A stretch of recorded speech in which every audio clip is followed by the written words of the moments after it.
Hello, friends. It's July, and the humidity has set in, making surfaces sticky and moods heavy. The whole house needs a good clean, but most importantly, I think my little bedroom corner office needs some attention. And so in today's video, I'm taking you along for that journey. I'm having such a hard time with the voiceover for this one. I had things I wanted to talk about in terms of creating space and opening space and allowing time to tend to ourselves and our surroundings. But the words are just not coming as I write them as usual. A lot of times in these voiceovers, I will write them out ahead of time and read them. Today, that's just not happening, and I'm going to try to honor where I am, which feels a little bit like the mess of my bedroom office, and kind of speak off the cuff a little bit.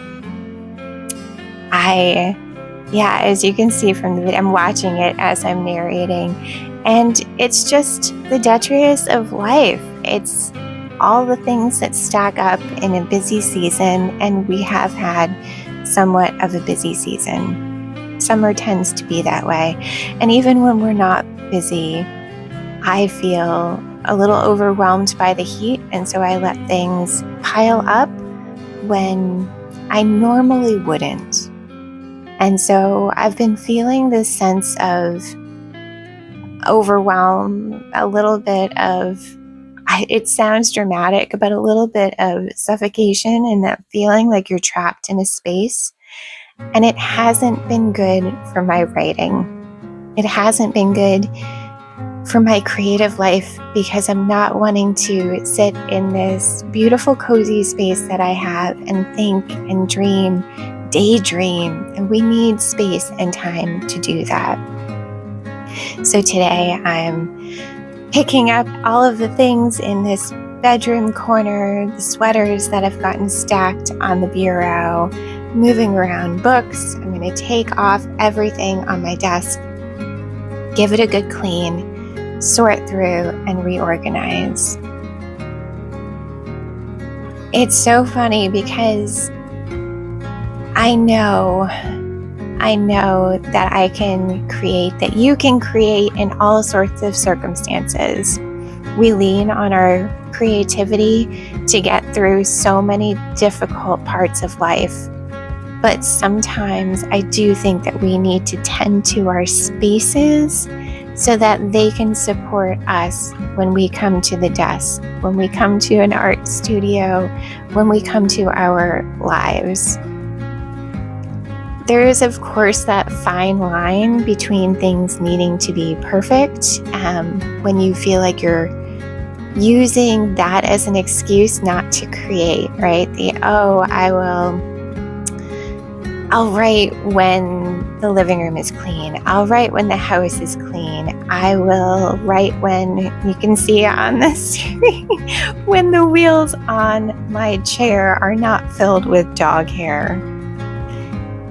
There's a fine line between that and I'm feeling overwhelmed by my space and something needs to change. My whole house needs a good cleaning, but I can't do it all in a day. And so I'm going to split things up.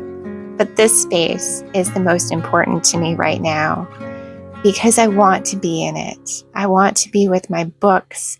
I want to be with my writing. I want to be surrounded by artwork that's been done by the people I love, cards that have been sent to me from people I adore from all across the world.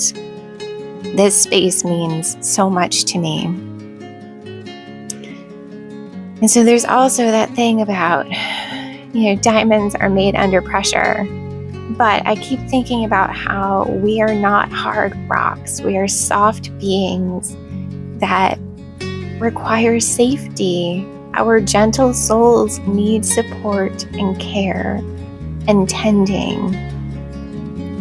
It's not just that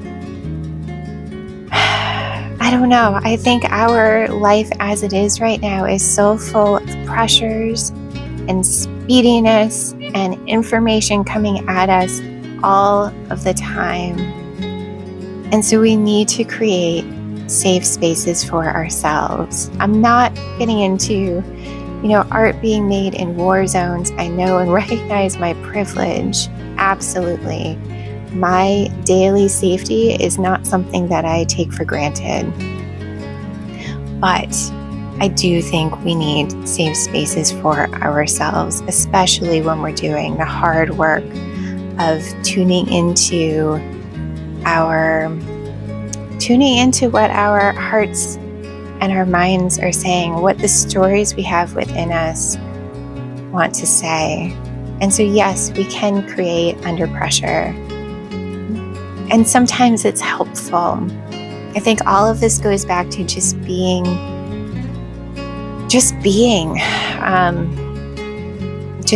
aware of what's going on in you and what you need and what you desire. And sometimes that's space.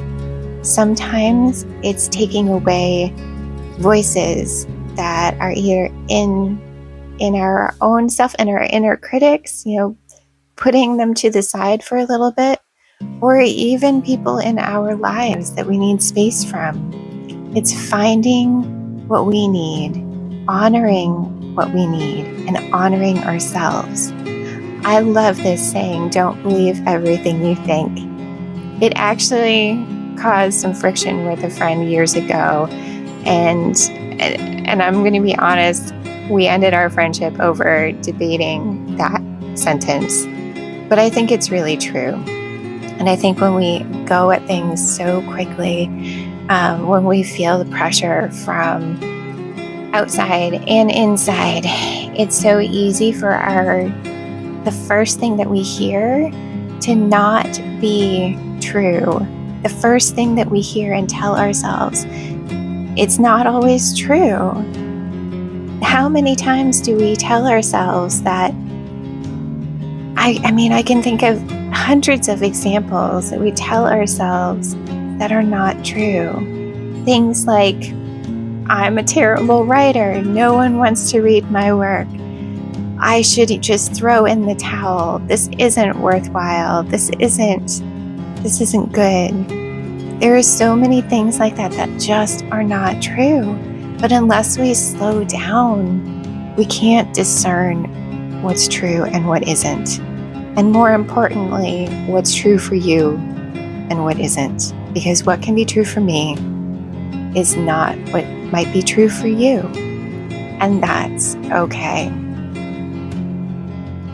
I think the good thing about being a human and a writer and a creative person is that we get to write and rewrite the story of our life, one day and one word at a time. And when we're doing so, it's important to remind ourselves that we are the main character in our own life, and we might as well be someone that we can root for and cheer for. And so when you stop and when you tend to your life and when you ask the questions of what's serving you right now, what isn't, what needs to be let go, what can stay, what needs to be brought in, those are all things that you want to remember your values, remember what lights you up, remember what you actually believe to be true and what's important to you for your life. And then you can make the choices that are necessary, and you're making them from an aligned place that feels good.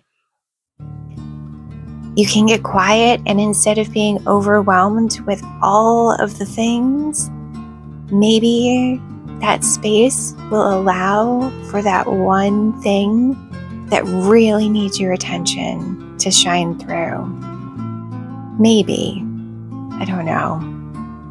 I don't know if any of this makes much sense, but I can tell you that I felt so much better after spending some time decluttering this office space. The counters are now clean, or the bureau is now cleared off. My desk feels so much better and more expansive to sit by. Just the amount of dog hair that was under my desk, I'm not gonna lie, it's a little wild to me, and I can feel the air as a little clearer, even with the humidity that's still here. It's so necessary to give ourselves time and space, and I know it's hard. I know we're all so busy. All of us have these pressures and demands on our time. And when we strive for our writing time to look a certain way, when we strive for our creative time to look a certain way, I think that does a disservice to us too. Because I can tell you that the time I spent in my office today was definitely part of the process, part of my creative process, because it helped me to hone in on what I felt was important to have on my desk to support me in this moment, what I needed in easy access, what I needed to not be here any longer. It's all about discernment and these moments of clarity. And unfortunately, we need to spend time with ourselves in order to get that clarity a lot of the time. How many times do you think I've said time in this video? It's been quite a few. So yes, I made myself another cup of tea given to me by a dear friend. And now I can just bask in beauty of my little office space. Thank you for being here today with me, for holding a little bit of space for me as I find my way into the words and into what this video needed to hold. It's a little messy, but I think now I have a little bit of space and a little bit more clarity on what I need for the rest of my day, for my making, for my writing, and maybe even for my living. So I'd love to hear your thoughts on all of this. If it makes sense, if it resonates with you, what you need at the very core of things for your work and to feel safe in your space. Thank you for being here. I so appreciate you and your presence. And yeah, be well, friends. And I'll see you next time.